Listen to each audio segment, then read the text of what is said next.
Hello, my name is Steve, and I am here to talk about APBA. I would like to start off talking about an APBA Go tournament that I entered that is hosted by the winner of the APBA Go uh, Manager of the Year, Percy Ashcroft. He's from I believe, the Maryland or Washington, D.C. area, Prince George's County, maybe. Um, anyway, he does a wonderful job hosting tournaments, and I've had the pleasure of participating in three or four previous tournaments, and they've all been a lot of fun. Uh, this tournament is it's almost made it is the theme, so it's teams that finish second place. They could be wild card teams if they were in the wild card era, but the main gist of it is nobody that was a champion won a division, won a pennant. Well, won a division.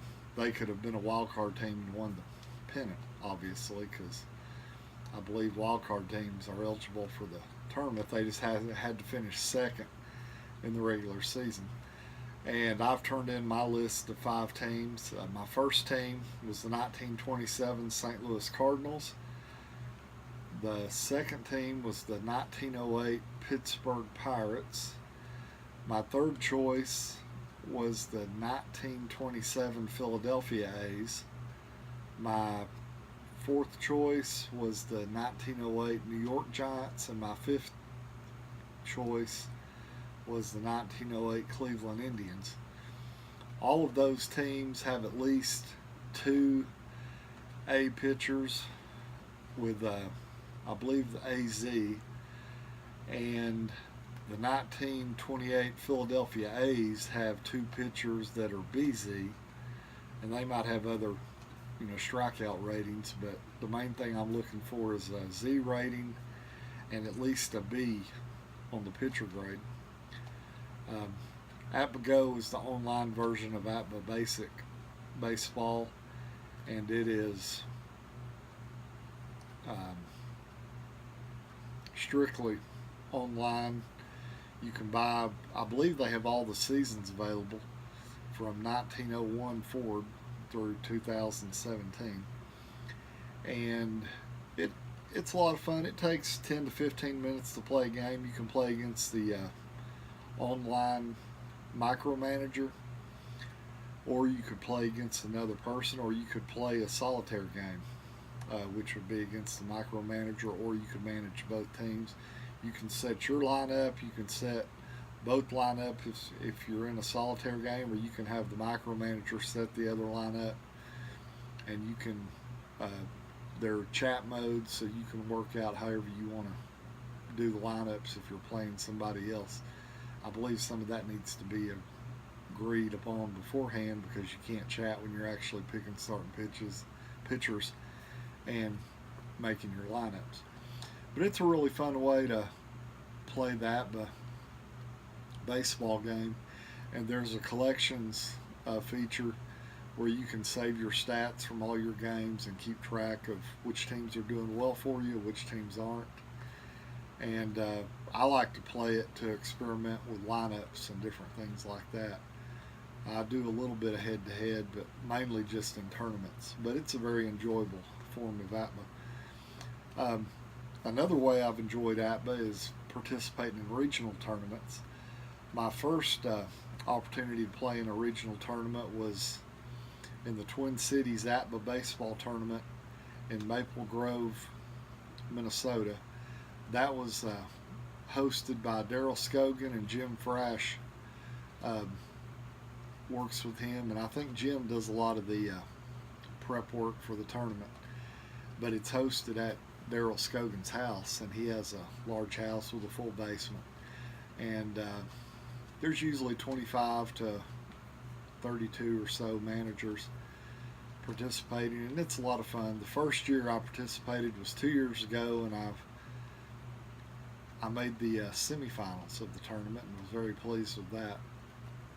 And this past year I didn't do so well. I believe I finished 2-6 or 2-8, however many games we played. I believe I only won a couple games. And both years I used the '98 Braves, and they're usually the team that I prefer to use at the APBA National Convention. And I've done well with them at the APBA National Convention. I believe the worst record I've had is a 5-5 record, and it's not that I'm that good of a manager. It's just they're a good team, and I've been fortunate with the dice rolls. Also, a way to get plugged into the regional tournaments is sign up for the APBA newsletter at the APBAGames.com website. And also another way to be informed is the Delphi forums. APBA Between the Lines is the forum that a lot of the APBA players communicate back and forth using, and it's a lot of fun. There's a lot of information there that is very useful. You can find out about maybe if there's some errors with the cards and you need to get the corrected cards, different replays and tournament type of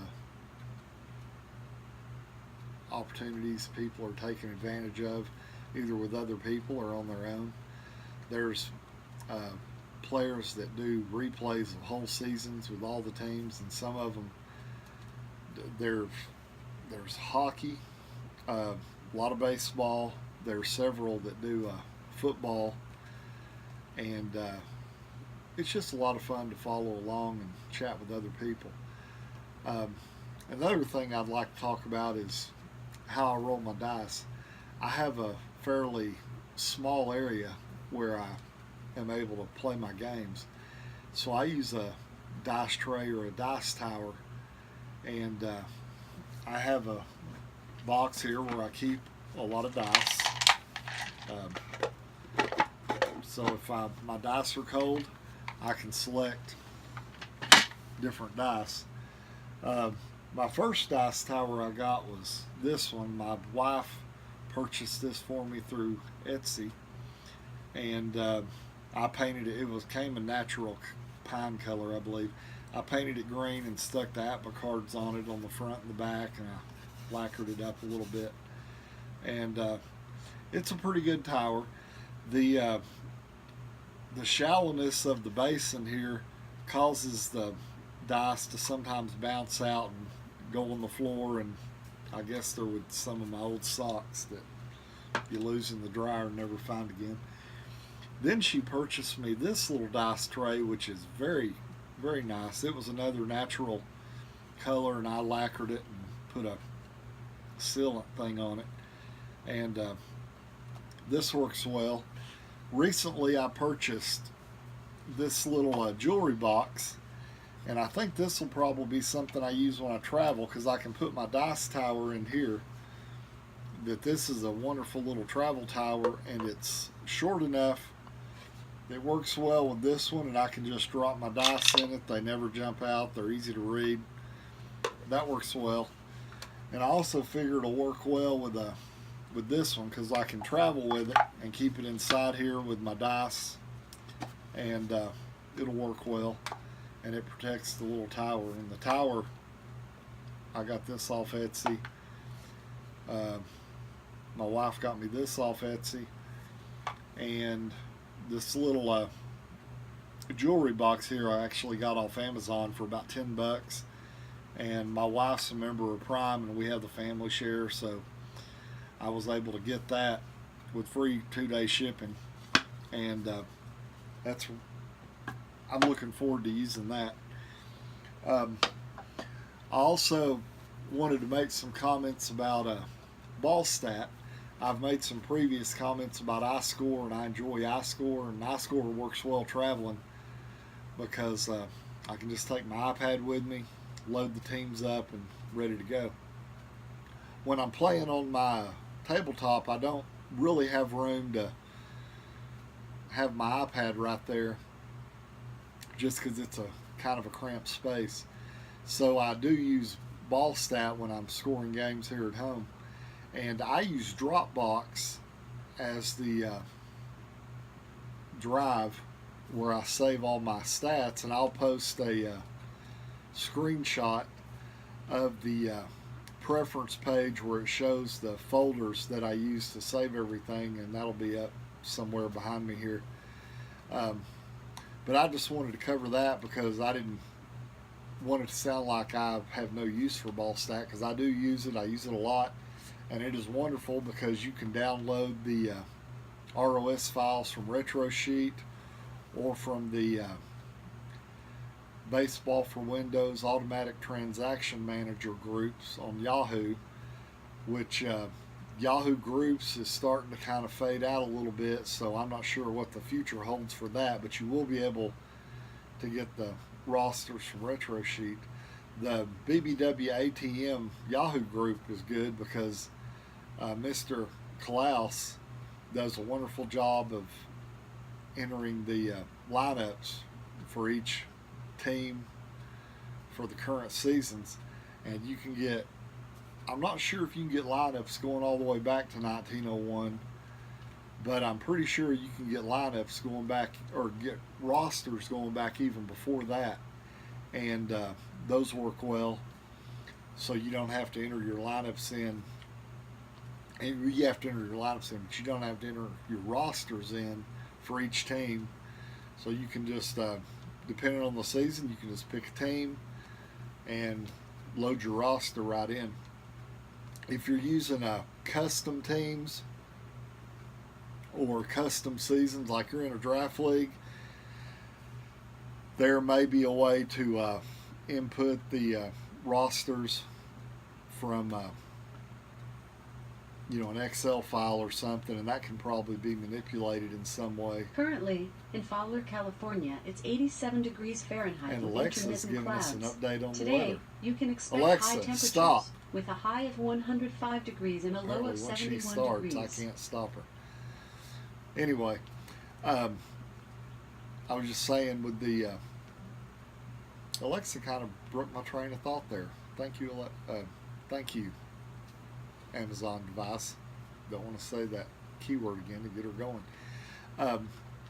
There may be a way to make a template within Excel that will put the rosters in a format where you can input them or import them into Ballstat like you do with iScore using a spreadsheet. So that might be something that somebody smarter than me can figure out. Anyway, I just wanted to touch bases with that. I am working with a fellow at-the-go player who lives in the greater Chattanooga area, and we're considering finding some dates and times to have our own regional tournament. We expect it to start off small, so the first year we may be able to host it at his house if we don't have any more than a dozen players or so. And then we have some other venues that may be available if we exceed 10 or 12. So that's something to be aware of. Could be possibly going on here in the future. We're looking at possibly sometime in the fall, maybe the winter or early spring, because in Chattanooga we have winter for usually one weekend in February, and we might get a little cold at other times, but we don't have the inclement weather that they get to experience in the more northern states. So anyway, that's all I have to say, and